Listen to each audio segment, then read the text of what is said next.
어, 여러분, 오늘은 우리가 사암의 사랑하는 사람과 함께하는 예배 두 번째 시간이고요. 오늘 우리가 함께 살펴볼 주제는 주보에도 나와 있지만 또 우리가 한 번쯤은 해봤을 그런 주제입니다. 교회에 다니는 사람 중엔 왜 이렇게 이상한 사람이 많죠? 라는 이 이야기죠. 어때요? 여러분들은 이 말에 대해서 어떻게 생각해요? 아니, 왜 이렇게 교회에 다니는 사람 중엔 이상한 사람이 많은 거예요? 라는 이 말에 대해서 여러분 어떻게 생각하시나요? 어떤 사람은요, 적극적으로 공감할 수도 있고요. 또 어떤 사람은, 그건 그래도 너무 과장된 거 아닌가? 라고 생각할 수도 있습니다. 그런데, 그럼에도 불구하고, 각자의 생각이 조금씩 다를 수는 있지만, 그럼에도 불구하고 한 가지는 사실 한 번쯤 이 생각을 우리가 다 해봤을 거라는 거예요. 한 번쯤은요. 네, 참 이상하죠? 왜 꼭 이 생각을 모든 사람들이, 대다수 사람들이 한 번쯤 해볼까요? 심지어 목사인 저도 그런 생각을 해봤고요. 그리고 여러분, 저는 목사잖아요. 또 내부자들이잖아요. 쉽게 말하면 교회에 조금 더 깊은 내부자들이라고요. 더 그런 이상한 모습을 많이 보고 경험하지 않겠어요? 네, 맞습니다. 사실 교회 안에는요, 안타깝게도 좀 이상한 분들이 있습니다. 네. 그리고 때로 어떤 사람들은 교회 안 다니는 사람보다 더 못되고, 더 이기적이고, 더 왜곡되고, 더 심지어 더 어딘가 내면이 막 어긋나 있는 그런 사람들이 있습니다. 그런데 자, 여러분, 우리 한 가지 더 생각해 보자고요. 그렇다고 교회 다니는 모든 사람들이 그래요? 과연 우리가, 그래, 교회 다니는 사람들은 모두 다 이기적이고 왜곡되고 다 이상해 라고 말하는 건 그건 정말 사실인가요? 여러분, 그거 팩트 체크 해보셨나요? 아니요. 여러분, 사실 조금만 우리가 눈을 떠서 이 사람들을 만나고 사귀고 사람들을 알아가다 보면 대다수의 사람들, 교회 다니는 사람들의 대다수는요, 그냥 평범한 우리의 이웃입니다. 그냥 지극히 평범한, 어디서든 쉽게 볼 수 있는 그런 평범한 사람들이에요. 한번 여러분, 지금 옆자리에 있는 분들 한번 봐보세요. 서로 이상해 보여요? 여러분, 그 사람이 그래요? 물론 제가 얘기했잖아요. 모두가 그런 건 아니라고. 물론 이상한 분들이 있을 수는 있어요. 그런데 여러분, 사실 우리 옆자리에 있는, 그냥 우리 앞뒤에 있는, 우리가 교회에서 만나는 그런 사람들 대다수가 그냥 평범한 사람들이잖아요. 그냥 우리의 흔한 이웃이잖아요. 그렇죠? 하지만 그럼에도 불구하고요, 우리는 종종 이상한 기독교인의 모습을 분명히 보곤 합니다. 때로는 길거리에서, 아니면 어떤 광장에서, 아니면 지하철 안에서, 때로는 심지어 교회 안에서까지, 때로는 우린 이상한 이 기독교인의 모습들을 목격하고요. 심지어 어떤 모습들은 이게 너무 충격적이어가지고 그게 머릿속에서 쉽게 떠나지 않아요. 그게 우리의 뇌 속에 각인돼서, 야, 기독교인은 저런 사람들이야? 라는 생각이 들기도 하고요. 그게 더 나아가 우리로 하여금 이렇게 말하게 하기도 하죠. 나는 교회가 저런 사람들이 다니는 곳이라면 나는 교회 안 가. 내가 왜 굳이 저런 인간들과 같은 한 부류의 사람으로 내가 왜 그렇게 사람들에게 여겨져야 돼? 내가 왜 저들과 같은 동류가 돼야 돼? 아니, 됐어. 저런 곳이라면 난 교회 나가지 않아. 난 그런 교회 다니지 않을 거야. 라고요. 심지어 오늘날에는요, 교회 다니는 사람들 중에서, 그러니까 기독교인 중에서도 이런 생각을 하는 사람들이 꽤 많아지는 것 같습니다. 그래서 많은 사람들이 기독교인이라고 자기를 얘기하면서도 더 이상 교회라는 곳에 속해 있지 않으려고 하죠.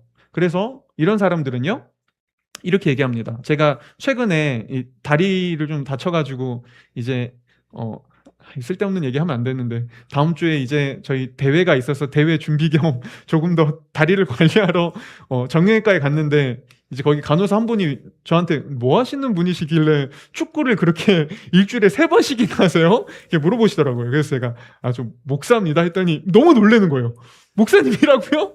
네, 그러면서 이제 본인 얘기를 짧게 해주는데, 저도 원래 교회 다녔어요. 근데 지금도 안 다니는 건 아니에요. 근데 그냥 온라인으로 예배 드려요. 라고 하시더라고요. 꽤 오래됐다고. 그래서 제가 대번 얘기했죠. 코로나 때 이후로 그러신 거죠? 그랬더니, 맞아요. 라고 하시더라고요. 맞습니다.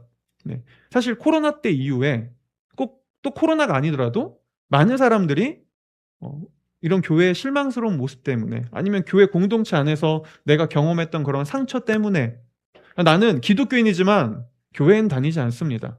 나는 그냥 홀로 인터넷으로 예배드리며 아니면 혼자 신앙서적을 읽고 성경을 읽는 것으로 신앙생활을 대체하고 있습니다. 이것도 충분히 저에게 신앙생활입니다라고 말하는 사람들이요 많아졌다는 겁니다. 저는요 이런 사람들을 정죄하거나 지금 잘못했다고 얘기하고 싶은 게 아닙니다.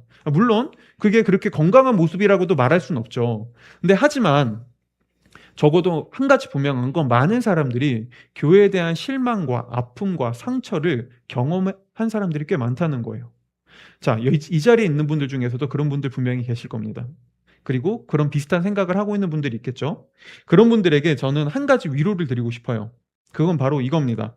여러분, 기독교 소설가이자 또 굉장히 많은 사람들에게 기독교를 이야기한 필립 얀시라는 분이 있고요. 그 다음에 나니아 연대기를 쓰면서 나니아 연대기를 썼고, 그 다음에 기독교 변증가인 C.S. 루이스, 그리고 제가 많이 인용하고 제가 좋아하는 팀 켈러 목사님, 이 세 사람 모두 사실 현대 기독교사에서 굉장히 큰 영향력을 미친 사람들이에요. 존경받는 목회자들이죠.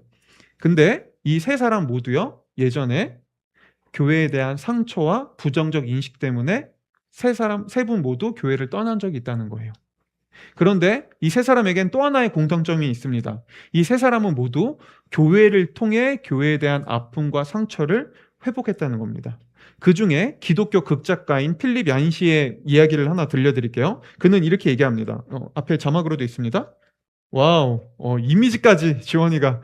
저건 제가 보내준 게 아닌데, 야, 고마워요. 무엇이 교회에 대한 나의 태도를 바꾸어 놓았을까? 회의론자는 내가 중간에 교회에 대한 기대치를 낮추었거나 수많은 시행착오 끝에 오페라에 익숙해진 것처럼 어쩌면 교회에도 익숙해진 거라고 말할지 모른다.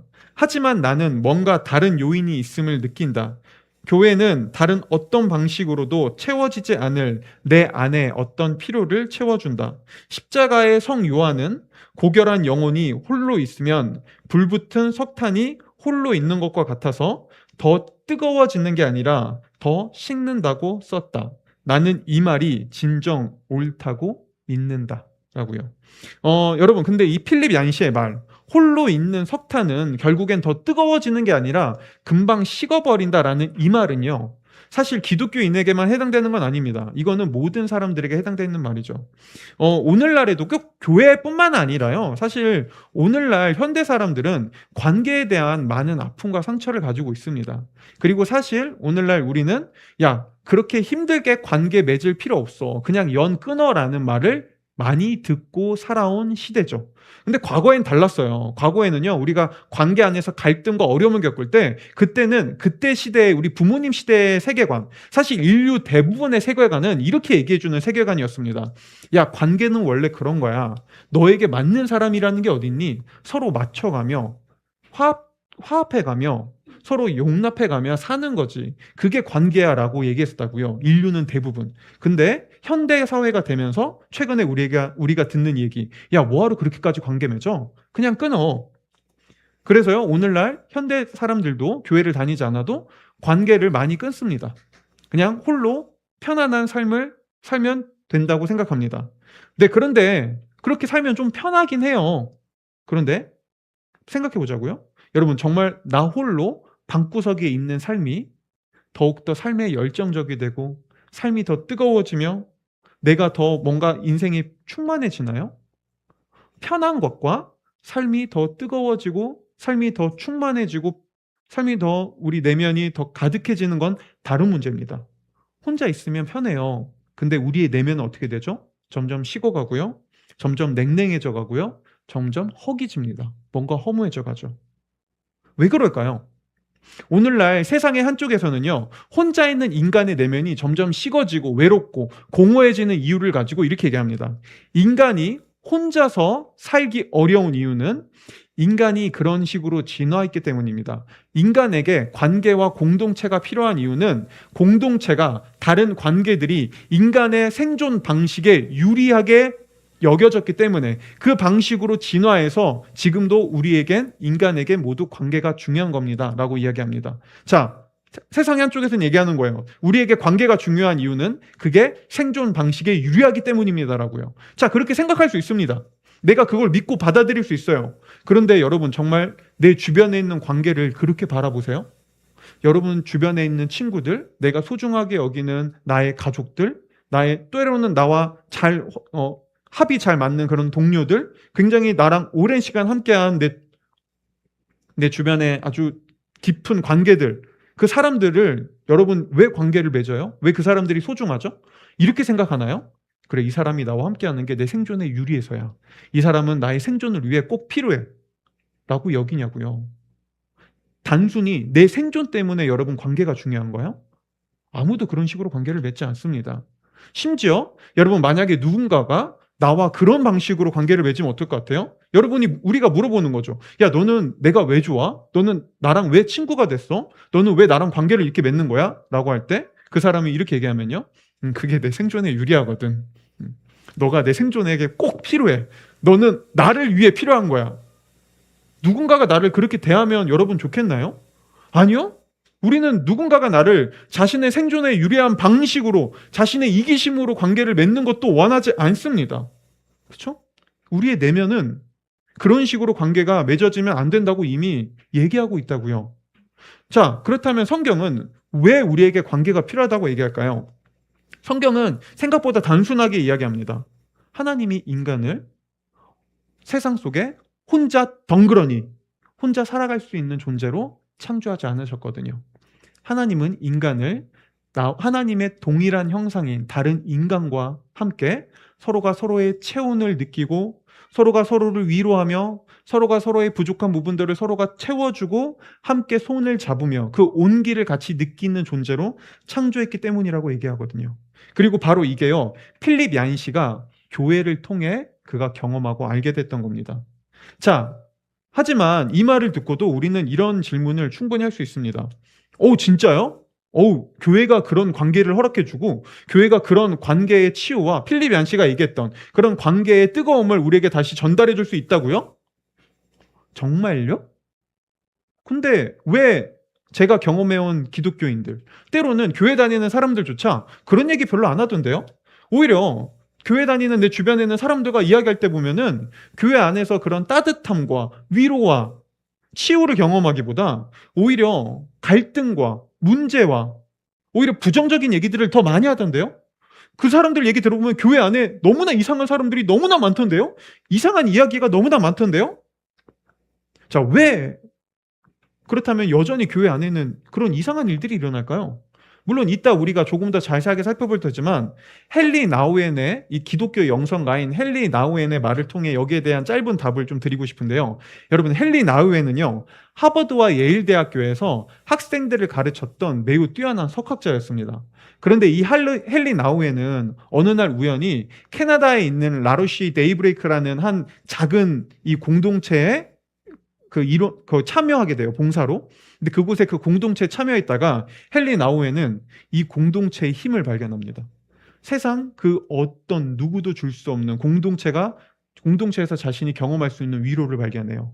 그리고 그는요, 하버드와 예일 대학교의 교수라는 모든 직을 내려놓고 그 공동체에 들어가서 사람들을 섬기고 부족한 사람들과 함께 자신의 인생을 쏟아부으며 여생을 보냅니다. 자, 이 헨리 나우엔이요, 자신이 그곳에서 경험했던 성경적 공동체에 대해서 이렇게 얘기했습니다. 제가 읽어드릴게요. 공동체란 기관이 아니라 삶의 방식이다. 우리는 하나님께 사랑받는 자녀이며 그 진리를 함께 선포하고 싶은 사람들이 모여 공동체를 이룬다. 자, 오늘 이 헨리 나우엔의 말에서요, 우리는 오늘날 교회에 왜 눈살을 찌푸리게 만들고 왜 이상한 모습들이 일어나는지를 알 수 있습니다. 어느새 교회가 성경이 가르치는 삶의 방식에서 벗어났거든요. 사람들은 얘기합니다. 나는 기독교인입니다. 난 크리스천이에요. 난 모태신앙입니다. 나는 교회를 다닙니다. 나는 교회에서 어떤 직분을 맡고 있어요. 라고 말은 합니다. 그런데 그들이 살아가는 삶의 방식은 성경의 방식이 아니거든요.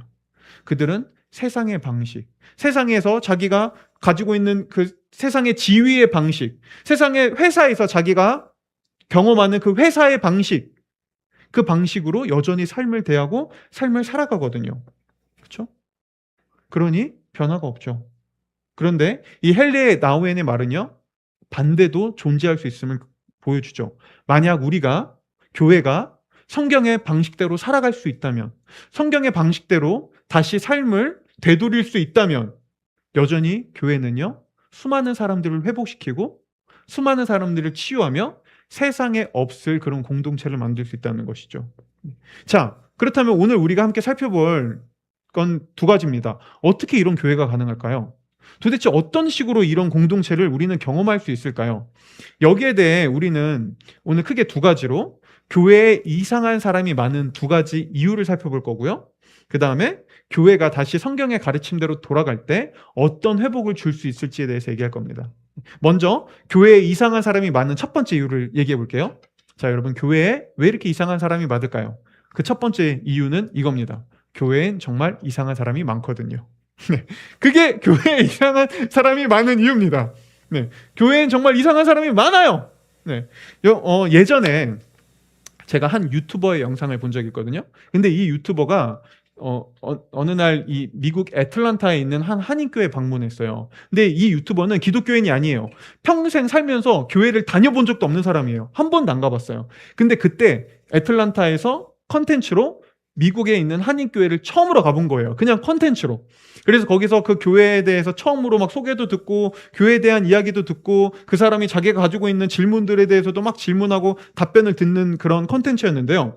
제가 그때 그 컨텐츠를 보면서 목사로 와, 여기 또 댓글, 또 부정적인 댓글 엄청 많을 것 같은데? 라는 그런 이 불안함과 두려움과 함께 댓글창을 눌렀는데 생각보다 좋은 댓글이 많았어요. 근데 그때 대부분의 이 좋은 댓글이요, 실제 그 애틀란타 한인교회에서 유학생 시절에 그 교회를 다녔던 사람들의 댓글들이 많더라고요. 근데 그때 이런 그 교회에서 유학생 시절 도움을 받았던 사람들이 이런 이야기를 한 거를 본 적이 있습니다. 그게 베스트 댓글 중에 하나였어요. 저도 유학생 시절 그 한인교회를 다니면서 도움을 많이 받았어요. 그런데 그 교회에서는 이 유학생들 사이에서 사람들이 기피하고 피하고 싶어하고 어려워하는 사람도 있었는데 기꺼이 거기서는 그런 사람도 받아주고 함께 해주고 환영해 주더라고요. 그런 모습을 보면서 아, 교회에 왜 이상한 사람이 많을 수밖에 없는지에 대해서 새삼 깨닫게 됐습니다. 라는 댓글이 있었고요. 그 밑에 비슷한 유의 대댓글이 진짜 많았습니다. 네. 공감을 표하는 댓글들, 자기가 경험했던 이야기들을 담은 댓글들이 많았죠. 여러분, 오늘날 우리가 살아가는 이 세상에서 공동체를 한번 생각해 보자고요. 모든 세상의 공동체는요, 나름의 선과 기준이 존재합니다. 그렇죠? 나름의 기준이 있어요. 회사, 군대, 아니면 동아리, 친구 관계, 학교, 모두가 기준이 있습니다. 그리고 그 어떤 공동체의 기준과 선에 따라 엄선된 사람들만 그 공동체는 받아줍니다. 물론 그럼에도 그 공동체 안에서 때로 갈등과 문제가 있습니다. 그런데 어떤 나름의 선과 기준으로 사람들을 받아주는 공동체는요, 그 문제가 일어날 때 해결하는 방식 간단합니다. 그 기준에 벗어나면 내보내면 됩니다. 나가면 그만입니다. 그 기준에 맞지 않으면 애시당초 받아주질 않습니다. 그렇죠? 이거 저도 경험했던 건데요. 제가 지금은 나가지 않은 이제 또 죄송해요. 또 축구 얘기해서. 근데 이제 조기 축구에 한 이게 모임이 있었는데 거기서 제가 있는 동안 두 사람이 내쫓김을 당했어요. 한 분은 스님이었고요. 한 분은 목사님이었습니다. 자, 여러분, 그 목사가 전 아니에요. 자, 전 아닙니다. 저는 제가 자발적으로 나온 거고요. 그곳에 있을 때 스님 한 분과 목사님 한 분이 서로 다툰 건 아니지만 자꾸 이 축구 동아리에 물을 흐리고 자꾸 막 이 본인들의 이 기분 조절을 못하고 말을 험하게 하고 그래서 둘 다 이제 거기 기준에 있거든요. 네, 그 기준에 맞지 않으니까 둘 다 나갔습니다. 쫓겨났어요. 이게 오늘날 우리가 세상에서 경험하는 공동체죠. 기준과 선이 있어요. 거기서 맞지 않으면 받아주지 않고 조금이라도 거기서 어긋나면 그냥 내보내면 그만입니다. 문제 해결 간단해요. 근데 여러분, 교회를 한번 생각해 보자고요. 여러분들 오늘 이 자리에 올 때, 자, 우리가 여러분들에게 어떤 기준을 요구했나요? 이 자리에 올 때 어떤 여러분들의 도덕적, 종교적 어떤 기준과 선에 대해서 우리가 조사했나요? 교회에 올 때 사람들은요, 그 어떤 기준과 선에 상관없이 모두가 나옵니다. 그 사람이 얼마나 선한지, 얼마나 악한지, 얼마나 마음이 내면이 많이 어그러져 있는지, 얼마나 상처투성인지 이런 거 우리는 묻지 않습니다. 교회는 교회에 오는 사람 모두를 수용합니다. 왜 그럴까요? 하나님이 우리를 동일하게 그렇게 맞아주거든요. 그리고 이 말은 그만큼 교회 안에는요, 조금 상처도 많고, 조금 내면도 좀 어그러져 있고, 그리고 성향이 다양하고, 서로 다른 생각을 가지고 있고, 때로는 과거의 아픔 때문에 고슴도치처럼 이 날카로운 그런 가시를 세우고 있는 사람들이 얼마든지 더 많이 존재할 수 있다는 거죠. 오늘날 사람들은요, 흔히 이렇게 생각하는 것 같아요. 여기 계신 분들도 아마 이런 생각하신 분들 있을 거예요. 아니, 교회 다니는 사람이면, 아니, 적어도 더 착하고, 더 선하고, 더 윤리적이어야 되는 거 아니에요? 아니, 교회 다니는 사람이라면 마땅히 세상보단 더 나아야 되는 거 아닙니까? 라는 생각 해봤거나 아니면 이런 얘기 들어봤을 겁니다. 그런데 우리 한번 생각해 보자고요. 만약 교회가 세상보다 더 착하고 선한 사람만 있는 곳이라면 교회는 모든 사람을 받을 수 없습니다. 교회는요, 우리는 여러분들을 받을 때, 여러분들이 교회 나올 때 어떤 교회만의 여러분들의 도덕적, 윤리적 기준과 가치, 선함에 대한 조사할 수 있는 아니면 그런 인터뷰를 해야 될 거고요. 거기에 따라 세상보다 더 선하고 윤리적이고 착한 사람만 이 자리에 받아줘야 되겠죠. 만약 교회가 그럴 수 있다면 여러분, 교회는 지금보다 욕 덜 먹을 겁니다. 확연하게요. 지금보다는 이미지가 훨씬 나을 겁니다. 당연하죠. 세상보다 더 착하고 선한 사람만 모여 있으니까요. 그런데 적어도 우리는 그런 곳을 보고 사랑과 은혜의 공동체라고 말하진 않습니다. 적어도 그런 공동체를 우리는 사랑과 은혜의 공동체라고 얘기할 수 없어요. 그렇죠? 그리고 바로 이게 이런 의미에서 교회 다니는 사람은 당연히 더 착하고 아니 더 나아야 되는 거 아닌가요? 라는 말은 사실 교회에 대한 오해입니다. 교회는 그런 기준으로 사람을 받지 않아요. 왜 그럴까요? 아니 앞서 말한 것처럼 교회도 좀 그런 기준으로 사람을 받는다면 훨씬 사실 교회 목회자로서 교회를 이끌어가기도 편하고 우리도 서로를 대하기도 편하고 갈등도 훨씬 없을 거예요. 이미지도 좋을 거라니까요. 근데 왜 교회는 그렇게 하지 않을까요? 이유는 간단해요. 여러분, 성경이 말하는 하나님이 우리를 그렇게 대하시지 않으니까요. 하나님 앞에 모든 사람은 동일하니까요. 모든 사람은 똑같은 은혜와 사랑을 받을 동일한 자격이 있으니까요. 그분은 누가 더 선하고 누가 더 악하고 누가 더 상처가 많고 누가 더 상처가 적고에 따라서 우리를 받아주지 않거든요. 그분은 모든 사람을 동일한 사랑과 은혜로 받아주십니다. 이 모습, 이 하나님의 사랑과 은혜는요, 예수님의 삶을 통해 더 잘 드러납니다. 여러분, 사복음서에서 여러분들이 성경 안에서 예수님의 제자들의 모습을, 예수님을 따랐던 사람들의 모습을 한번 살펴보세요. 예수님은요, 그분의 인생의 대다수의 시간을 그 당시에 사회적으로 더 문제가 있는 마이너의 사람들, 그 당시 사람들이 죄인이라고 불렀던 사람들과 훨씬 더 많은 시간을 보냈습니다. 예수님을 따랐던 사람들의 대다수는요, 이런 사람들이었어요. 그 당시에 나라를 팔아먹었던 매국노와 같은 세리들, 그 다음에 매춘부들, 그리고 사회적으로도 배우지 못한 농부, 어부, 이런 사람들. 보세요. 여러분, 사회적으로 좀 거친 삶을 살아왔어요. 상처가 많아요. 네.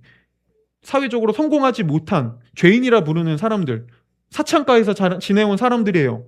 그런 사람들 말투가 어땠겠어요? 그런 사람들 행동 거지가 어땠을 것 같아요? 그런 사람들이 겉으로 드러내는 자기의 감정 표현을 하는 방법 어땠을 것 같아요? 훨씬 직접적이죠. 훨씬 거칠죠. 언어도 거칠고요. 예수님 그런 사람들과 함께 했다고요. 많은 시간을. 심지어 예수님을 따르는 제자들 보자고요. 그들도 대부분이 마이너의 부류였습니다. 그렇죠? 그래서 그들은 실제로 예수님의 제자들은 그만큼 많이 다투고 시기하고 갈등하고 싸웠습니다. 자, 한번 생각해 보자고요. 예수님은 세상에 오시면서 이렇게 말씀하셨어요. 나는 이 세상을 구원하러 온 난 하나님의 아들이고 내가 메시아다라고요. 근데 세상에 어떤 사람이 세상을 구원하러 왔다고 하면서 자신들의 제자로 그런 사회적 마이너들, 거칠고 학벌도 변변치 않고 배운 것도 없고 막 오히려 말도 험한 그런 사람들을 누가 제자로 세우냐고요. 누가 그런 사람들과 함께 세상을 바꾸려고 하는 그런 운동을 누가 그렇게 하냐고요. 여러분, 최근에도 우리 지방선거 있었잖아요. 만약에 여러분 어떤 한 이 지방선거에 나온 어떤 한 국회의원이든 뭐 시장선거 의원이 자신이 이 선거에 나왔다고 하면서 자신의 밑에 있는 그 사람을 보좌하는 사람들을 보니까 다 막 저기 뭐냐 매춘부 출신의 학벌도 없고 중졸의 그 사람들이 거친 사람들, 말도 거칠고 험한 사람들, 이런 사람이면 여러분 그 사람 신뢰할 수 있겠어요? 그 사람들에게 표를 주겠나요? 오늘날 우리도 그렇게 안 해요. 예수님을 보라고요. 그분은 세상을 내가 구원하러 온 메시아라고 하면서 그분을 따랐던, 그분이 함께했던 제자들은 그런 마이너들이었습니다. 왜 예수님이 그러셨을까요? 이유는 간단합니다. 예수님은 그걸 통해 결국엔 한 가지를 보여주고 싶었던 거예요.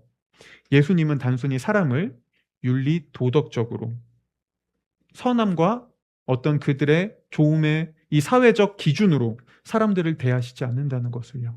그분은 그런 식으로 사람을 받아주고 그런 식으로 사람을 사랑해주지 않는다는 것을, 그분의 사랑과 은혜 안에 모든 사람이 들어올 수 있다는 것을, 하나님 나라 안에서는 모든 이들이 같은 은혜와 사랑의 자녀라는 것을 예수님은 보여주고 싶었던 겁니다. 바로 이게요, 오늘날 교회를 다닌다고 해서 누군가가 더 착하거나 뛰어나지 않을 수 있는 이유입니다. 하나님의 이 포용성이라는 이 교회의 포용성과 하나님의 사랑과 은혜의 수용성은요, 교회 안에 때로는 이상한 사람도 얼마든지 찾아올 수 있게 해줍니다. 그리고 여기서 우리는 또 한 가지 사실을 알 수 있죠. 여러분, 사실 이런 교회야말로 오늘날 모든 사람들이, 오늘날 수많은 사람들이 그토록 외치는, 아니 우리가 좀 서로 모든 사람들을 같이 포용하고 화합하고 평화로운 그런 곳을 이루자고요 라고 말하는 그런 공동체가 사실 교회라는 곳입니다. 왜냐하면 하나님은 자격에 상관없이 모든 사람을 은혜와 사랑으로 받아주고요, 하나님의 사랑 안에 들어오지 못할 사람은 없으니까요. 이거는 오늘날 우리도 마찬가지예요. 여러분, 우리는 보통 이런 얘기하면은 교회에 왜 이렇게 이상한 사람이 많아요? 라고 얘기할 때는 그거 아세요? 저도 그렇고요. 우리에겐 한 가지 뭔가가 빠져 있습니다. 바로 이거죠. 적어도 난 이상하지 않아 라는 사실이죠. 그렇죠? 우리는 그래서 왜 이렇게 이상한 사람이 많아? 라고 할 때 나는 안 이상해. 나는 정상이야 라고 생각합니다. 물론 뭐 좀 그럴 수도 있죠. 근데 우리 솔직히 여러분, 우리 안에 있는 내 민낯, 내 실체, 그 누구에게도 사실 여러분 다 말하지 못하는 내 죄악, 내 속에 있는 그 찌꺼기, 그 때로는 우리 안에서 내가 어떻게 할 수 없이 올라오는 그런 감정과 우리 안에서 찾아오는 그 분노와 언어들, 여러분 만약 그거 내 주변에 있는 사람이 안다면 내 실체를, 내 민낯을 내가 그저 잘 숨기고 드러내지 않는 나의 모습을 내 주변에 있는 사람이 속속들이 다 안다면 여러분 어떨 것 같아요? 그런 나를 받아줄 수 있는 곳이 있을 것 같나요? 없죠. 그거 불가능하죠. 근데 교회는요, 여러분 그런 순간에도 우리를 향해 이렇게 말할 수 있는 곳이라는 겁니다. 다른 누가 뭐라고 해도 당신은 우리의 형제고 자매입니다. 우리는 모두 하나님 앞에서 똑같은 은혜와 사랑을 받은 동등한 자녀이기 때문입니다. 모양만 다를 뿐이지 저도 당신과 같은 죄인입니다. 그러나 하나님은 이런 저도 있는 그대로 받아주고 사랑하셨습니다. 그러니 그분이 저에게 하신 것처럼 저도 당신에게 그렇게 하겠습니다 라고 말해주는 곳이, 그게 교회라는 곳입니다. 그래서 이런 교회를 두고요, 이정교 목사님은 이렇게 얘기했습니다. 제가 읽어드릴게요. 교회에서 느끼는 은혜는 은혜롭고 착하며 교양 있고 괜찮은 사람들이 늘 좋은 것을 주고받기 때문에 느끼는 것이 아닙니다. 오히려 끈질기게 이기적이고 교만하며 소심하고 사나운 죄인들 안에서 하나님께서 그들의 성품을 바꾸시는 것을 바라봄으로 느끼게 됩니다. 그러므로 교회는 천사같이 깨끗하고 순결한 사람들이 모인 곳이 아닙니다. 그런 교회는 존재하지도 않습니다. 오히려 악마 같은 사람들이 서서히 하나님을 닮은 짓들을 흉내내는 곳이지요.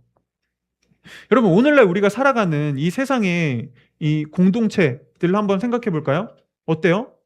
점점 갈등과 혐오와 이 냉랭함과 더 큰 이 서로 간의 충돌이 더 많아지지 않나요?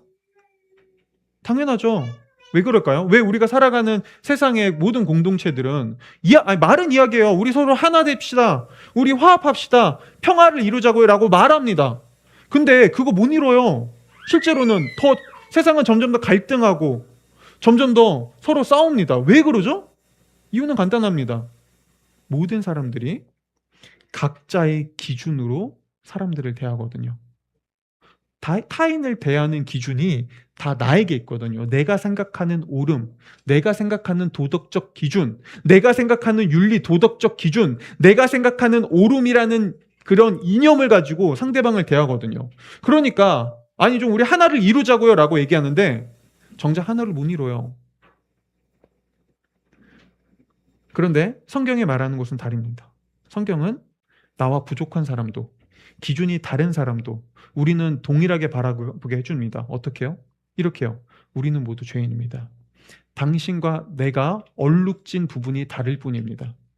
나에겐 이런 얼룩이 있다면 당신에겐 그런 얼룩이 있군요. 맞습니다. 모두가 얼룩져 있다는 상황에서, 얼룩져 있다는 사실 앞에서 우리는 동일한 죄인입니다. 그런데 하나님이 이런 얼룩진 저도 받아주셨습니다. 그리고 하나님은 당신도 받아주십니다. 이게 우리의 유일한 기준입니다. 저도 그분의 기준으로 당신을 받아주고 당신을 용납하겠습니다. 여러분, 이게 진짜 포용과 화합과 하나됨을 얘기할 수 있는 공동체 아닌가요? 이게 우리가 오늘날 세상에서 모든 사람들이 그토록 외치는 그런 공동체 아닌가요? 성경은 말합니다. 그것이 교회라는 곳이라고요. 자, 오늘 우리가 이어서 살펴볼 두 번째는요. 교회에 이상한 사람이 많은 두 번째 이유는 교회는 다니지만 교회답지 않은 사람들이 많기 때문이라는 거예요. 네. 이때 교회답지 않은 사람은요, 이런 사람들을 뜻합니다. 예수님을 머리로 두지 않은 사람들이요. 예수님을 머리로 두지 않은 사람들.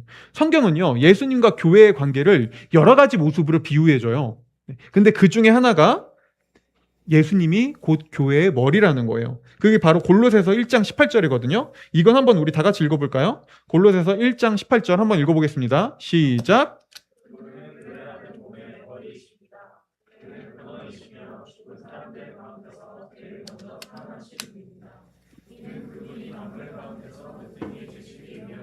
네, 오늘 골로새서에서 성경은 말합니다. 교회의 머리는 곧 예수님이라고요. 여러분, 우리가 어딘가의 머리라고 할 때 그 어떤 뜻이죠? 다 쉽게 알잖아요. 그곳의 최고 지도자, 주인, 장이라는 뜻이죠. 당연히 교회의 머리가 예수님이라는 건 교회의 최고 지도자, 주인, 장은 예수님이라는 겁니다. 그래서 교회는 이 예수님을 머리로 두고 그분의 가르침과 그분의 뜻을 살아가려고 노력하는 사람들이 모인 곳입니다. 그런데 안타까운 현실은 오늘날 교회 안에 예수님을 머리로 두지 않은 사람들이 너무나 많다는 거예요. 그리고 예수님을 머리로 두지 않은 사람들의 특징은요, 다 자기가 머리입니다. 자기가 머리라는 건 이런 뜻이죠. 다 내 기준으로, 내 생각으로, 내 상황으로, 내 경험으로 다른 누군가를 판단해요. 다른 누군가를 뭔가를 기준 지어요. 평가합니다. 기준이 다 나에게 있습니다. 그런데 이런 사람이 오늘날 교회 안에 한 사람이 아니라 수많은 사람들이요. 다 내가 머리예요.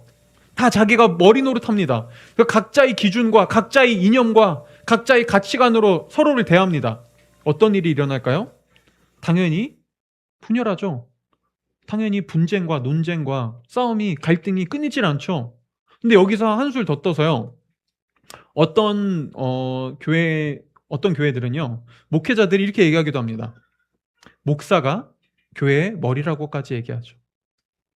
그래서 때로 어떤 사람들은 목사 말에 순종하는 게 곧 하나님에게 순종하는 거라고까지 이야기합니다.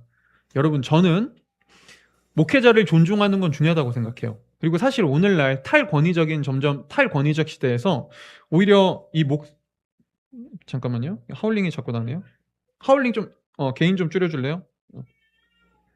오늘날 이 탈권위적 시대에서는 네, 됐어요?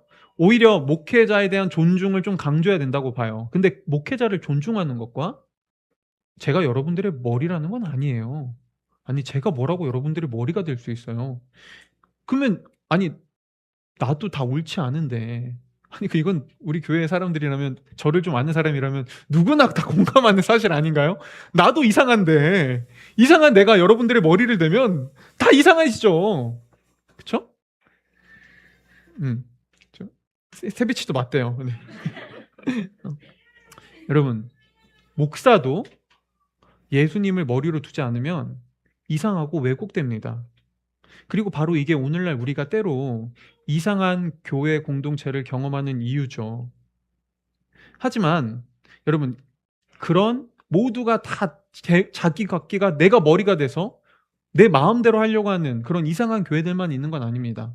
사실은 이 기독교 역사 속에서, 그리고 지금 현재도요, 그리고 성경에 나오는 교회들을 보면 예수님을 머리로 두고 세상에 없었던 그런 놀라운 공동체를 이루는 교회들은요, 생각보다 많이 있었습니다.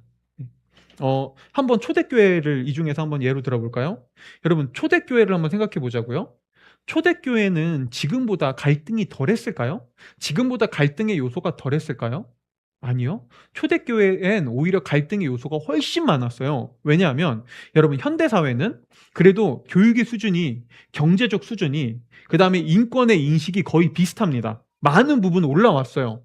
초대교회 땐 그런 게 없었어요. 교육의 수준, 그때 배움을 누가 배워요? 배운다는 건 진짜 상류층만 배울 수 있었죠. 그렇죠? 경제적 관념 너무나 차이가 컸죠. 교회 안에 신분제 여전히 존재했어요. 교회 안에 종과 주인이 함께 있었다고요. 남녀 인권, 동등한 인권 이런 게 어디 있어요? 그 당시 여성은 숫자로 세지도 않았는데, 보세요. 초대교회 때는 그런 사람들이 한 공동체 안에 모여 있었어요. 주인과 종이, 남자와 여자가, 경제적으로 너무나 다른 사람들이, 그 다음에 이 배움의 정도가 다른 사람들이 다 모여 있었다고요. 문화와 민족과 언어도 달랐다고요. 갈등의 요인이 훨씬 많았죠. 그런데 그들은요, 그것을 이겨내고 극복해 갑니다. 오히려 더 하나가 되어 갑니다. 어떻게 그럴 수 있었을까요? 이유는 하나입니다. 너무나 달랐던 각양각색의 사람들이 자신들이 머리가 되는 것이 아니라 그 자리에서 내려와 예수님을 머리로 두고 예수님의 뜻과 가르침에 자신의 삶을 맞추려고 했거든요. 사람들을 대하고 용서하고 섬기고 뭔가를 평가하고 판단하는 기준을 내 생각과 내 경험에 맞추는 것이 아니라 머리이신 예수님의 뜻대로, 그분의 가르침대로 맞추려고 했거든요. 그 결과 초대교회 안에는요, 종과 주인이 서로를 존중하고 섬기는 일이 일어났고요. 남녀 차별의 벽이 허물어지기 시작했고요. 물과 기름처럼 섞일 수 없었던, 여러분 더 충격적인 건 뭔지 아세요? 초대교회 당시에는요, 우리나라로 치면 일본 앞잡이 매국노와 독립운동가들이 함께 했었다는 거예요. 이거 충격적이지 않나요? 오늘날 한번 생각해 보세요. 여러분, 내 나라를 팔아먹었던 매국노와 나라를 위해 목숨 걸고 싸웠던 독립운동가가 한 공동체 안에 서로를 한 형제요, 한 자매라고 부를 수 있는 일이, 이게 쉽게 일어날 수 있을 것 같아요? 근데 초대교회에는 그 두 부류가 서로 함께 했습니다. 어떻게 해요? 그들이 모두 다 예수님을 머리로 두기 시작했거든요. 물론 이 과정은 쉽지 않았습니다. 어려웠어요. 예수님을 머리로 고백한다고 해서 이런 일은 그냥 저절로 일어나는 건 아닙니다. 여전히 교회 안에는 이상한 사람이 많고 실망하고 상처받고 갈등합니다. 하지만 동시에 우리가 예수님을 머리로 두고 그분의 뜻을 따라 행하려고 할 때 사람들은 그 과정을 극복하고 이겨내며 서로 자라갑니다. 성장해 가요. 예수님이 우리의 머리가 될 때 사람들은요, 내 생각으로는, 내 기준으로는 도저히 용서하고 용납하기 어려웠던 사람을 용서하는 법을 배워가고요. 다른 사람을 용납하는 법을 배워가고요. 내 생각과 내 기준에, 예전엔 내 기준 안에서 절대 나와 함께하기 불가능했던 사람과 함께하는 것이 무엇인지를 알아갑니다. 그러면서 사람들은 스스로가 더욱더 성숙하고 성장해져 갑니다. 모든 사람들이요. 이게 예수님을 머리로 둔 공동체가 서로에게 줄 수 있는 가장 큰 선물이에요. 그래서 이걸 가지고 앞서 말했던 헨리 나우엔은요, 이렇게 얘기했습니다. 이건 우리가 같이 한번 읽어볼까요? 헨리 나우엔의 말입니다. 한번 읽어보겠습니다. 시작.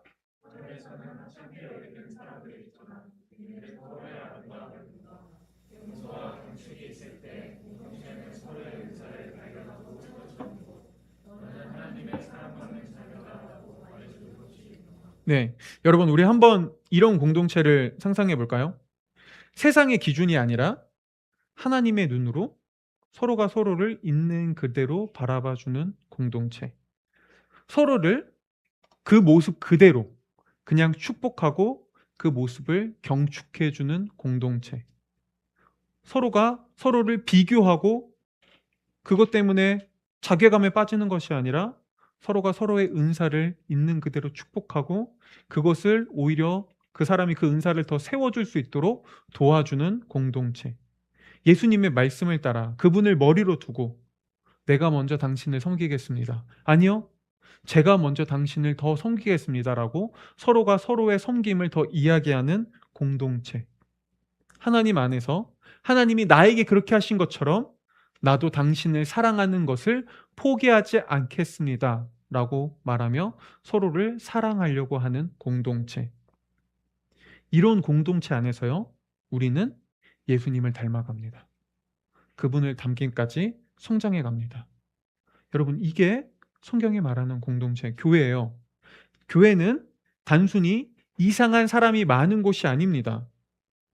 교회는 이상한 사람들이 모여서 교회를 예수님을 머리로 두고 그 이상한 사람들이 예수님을 닮아가는 사람들로, 그분처럼 성숙해져 가는 사람들로 자라가고 변해가는 곳이 바로 교회라는 공동체입니다. 서로가 서로를 이상하게 바라보지 아니하고 이제 서로가 서로를 더 특별하게 바라보는 곳, 그게 교회라는 공동체입니다. 여러분, 물론 이 말이, 지금 제 말이 너무 이상적으로 들릴 수 있다는 거 압니다. 그런데요, 성경은 얘기합니다. 그게 이상적이지 않다고요. 그 이상적인 말이 단순히 이상이 아니라고요. 기독교 역사 속에서 수많은 교회들이 그런 공동체를 이루었고요. 초대 교회가 그런 공동체를 이루었습니다. 그리고 그런 공동체는 지금도 가능합니다. 우리가 예수님을 머리로 두고 그분의 삶의 방식을 따라갈 때요. 마지막으로 제 이야기만 하나 하고 마치려고 하는데요. 여러분 놀랍죠? 지금 15분밖에 되지 않았어요. 도시미교회 안에 기적이 일어났습니다. 아니, 박수칠 사람 뭐야? 자, 마지막으로 제 이야기 하나만 들려드리고 마치려고 하는데요. 이것도 짧아요, 심지어. 네. 제가 여기서 이제 아시는 분들은 알 거예요. 제가 이제 교회를 개척하기 전에 제 아내와 함께 모스크바에서 어떤 삶을 살았는지요. 그때 저는 이제 아내가 벌어온 그 안정적인 돈을 가지고 굉장히 풍족하고 부족함 없는 정말 백수의 삶을 살았습니다. 네, 정말 하고 싶은 거 마음껏 하고 맨날 그때 왕좌의 게임도 정주행 다 하고, 네, 백수니까요. 할 게 없잖아요. 집에서 할 수 있는 유일한 일은 청소였어요. 그래서 청소하고 그것만 하면 되게 편안한 삶을 살고 있다가 이제 저희가 한국에 들어가기로 결정을 했죠. 근데 그때 이제 한국에 돌아가기로 결정을 했을 때 저희를 좋아하던 집사님이, 저희 부부를 좋아하던 집사님이 계셨어요. 근데 그 집사님이 저에게 이런 말을 했습니다.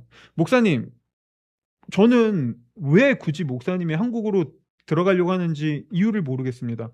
저는 한국 교회는 이미 소망이 없다고 봐요. 전 한국 교회는 이미 끝났다고 봅니다. 저는 차라리 목사님이 그 소망이 없는 곳에 가서 또 다른 교회 하나 세우느니 차라리 그냥 목사님이 교회라는 곳에 얽매이지 않고 여러 가지 방식으로 지금처럼 사역하시는 게 더 낫다고 생각해요. 근데 왜 굳이 거기로 험지로 들어가려고 하는 거죠? 그 소망 없는 곳으로? 라고 얘기했을 때 제가 그분께 이렇게 대답했어요.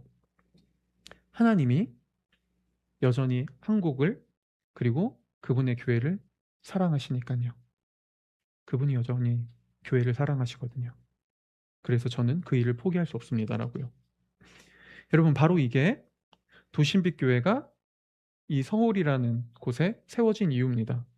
우리는 성경이 말하는 예수님을 머리로 두고 그분의 삶을 따르는, 그분의 삶의 방식을 따라가는 그런 공동체가 되기를 원합니다. 여러분, 그리고 이런 공동체 안에서 우리가 예수님의 삶의 방식을 배우며 성장해 간다는 건 굉장히 멋있는 일일지 모릅니다. 예수님 안에서 우리는 다름과 다양성과 차이를 넘어서 하나 되어 가는 것이 무엇인지를 배우고요. 그 과정에서 서로가 서로의 내면을 치유하고 서로를 보듬어 가는 법이 무엇인지를 배우고요. 그리고 하나님이 원래 계획하신 것처럼 서로가 서로에게 온기를 전달해 주고 서로가 서로의 연약함을 세워주며 서로가 함께 손을 잡고 우리가 함께 살아가는 것이 무엇인지를, 함께 상대방을 성장시켜 준다는 것이 무엇인지를 우리는 경험해 갈 수 있을 것입니다. 오늘 이 자리에 계신 분들 중에서 교회에 대한 각자만의 생각들, 그리고 때론 어떤 분들은 아픔과 상처, 갈등을 경험하신 분이 분명히 있을 거라고 생각합니다. 근데 여러분들에게 한 가지 말씀드리고 싶습니다. 여러분, 그게 교회의 전부는 아닙니다. 여러분, 여전히 우리도 부족하고 우리 안에도 갈등이 있고 넘어지지만, 그럼에도 예수 그리스도를 머리로 두고 그분을 따라가려고 하는 공동체가 있다는 사실을 여러분 기억해 주십시오.